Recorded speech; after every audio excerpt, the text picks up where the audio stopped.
ยังเลยเจอเขาเก็บปลาเก็บเลยเนี่ยนะจัง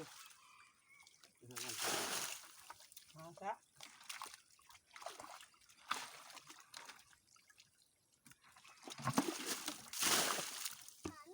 โอ้ลูกคนคนน้ำจางปลาบ่ปลาน้ำจางบ่เนาะโอ้ป่าล่างขึ้นอยู่เทิงปุ๊บ อันนี้รัดไว้ไหม มันยังกระลงมา รัดมันละไปเชื่อเนาะ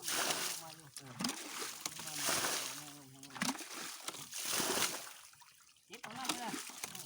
เอาน้ำนั้นน่ะนี่ปลานะกันเดี๋ยวเอาเดี๋ยวเอามาเอาที่ตุ่มแล้ว เอามา ที่งานมันแห้ง ใช่ทางเดี๋ยวเอาน้ำนี่สวยงามนี่โอ้ยสุดเลยมาเลยดาวันยังจะกองเลย นี่ปลาตัวใหญ่ ตัวนี้มาแล้วทุกคนเลยมึงรอสาปลาน้ำ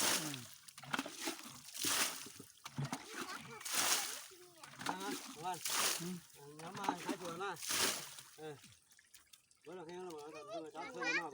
ให้วันเช้าโตเด้อทีเด้ออันเด้อ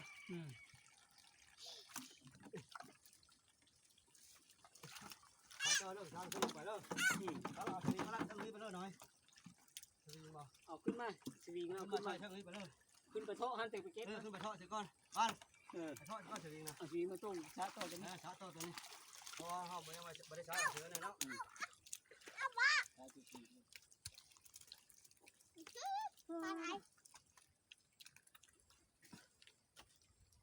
ใช่ตอนทอดตอนเก็บไม่ได้ทำเลยนี่เราคิดเขาโดนละ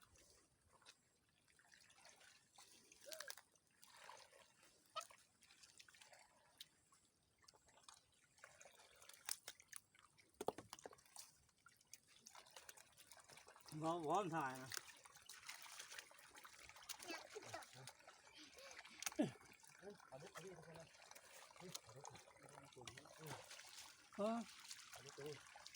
ข้าวข้าวไม้เนี่ย เอาไปจับทอดไว้เอาลงมาเลย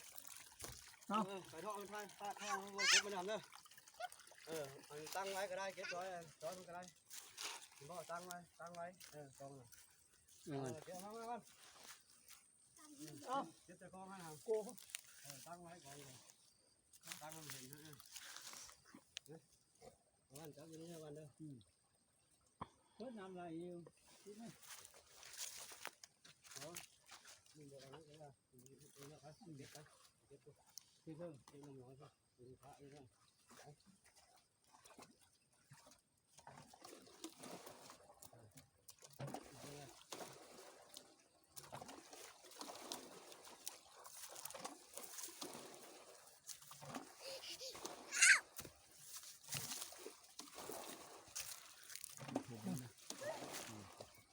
ผมไม่ละปลาเลย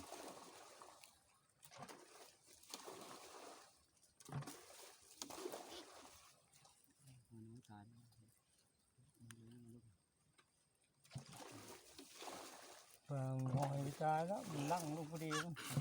ไต่ทำกันตัวเลือกยี่ใต้เหรอ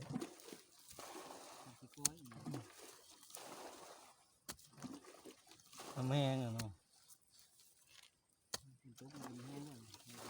อย่าแห้ง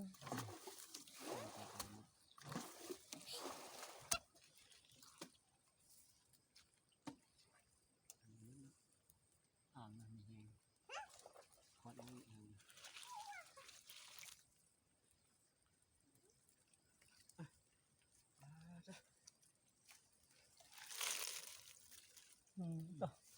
ข้าวเดียวทุกคนเลยข้าวเดียวเท่านั้นทุกคนเลยสุดยอดเลยมาเบิ่งพี่บัตรนี่สุดยอดเลยโอ้โหแห้งนะทุกคนเลยสุดยอดเลยบัตรนี่นี่ทุกคนเลยโชว์นี่แห้งแล้วทุกคนเลยบดจะแซ่อยู่ปลาซิวปลาขาวหน่อยทุกคนเลยโอ้สุดยอดเลยทุกคนเลยนี่สุดยอดเลยโอ้โหตกห่วงทุกคน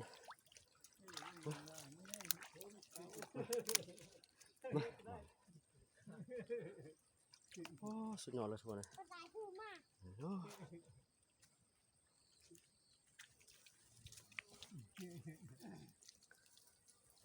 ของเขา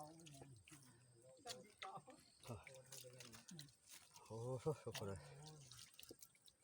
ดองเซลทุกคนเลยน้ำแห้งเลยทุกคน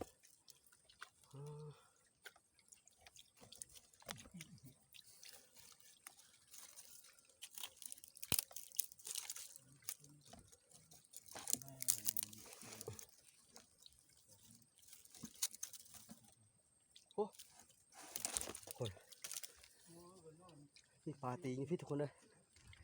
ปลาตีนอยู่ไหมพี่ทุกคนเลยอุกอยู่คนเลยปลาเนี่ยโกนใหม่นี่ทุกคนเลยตีนอุบอยู่เอาเด้อทุกคนเด้อ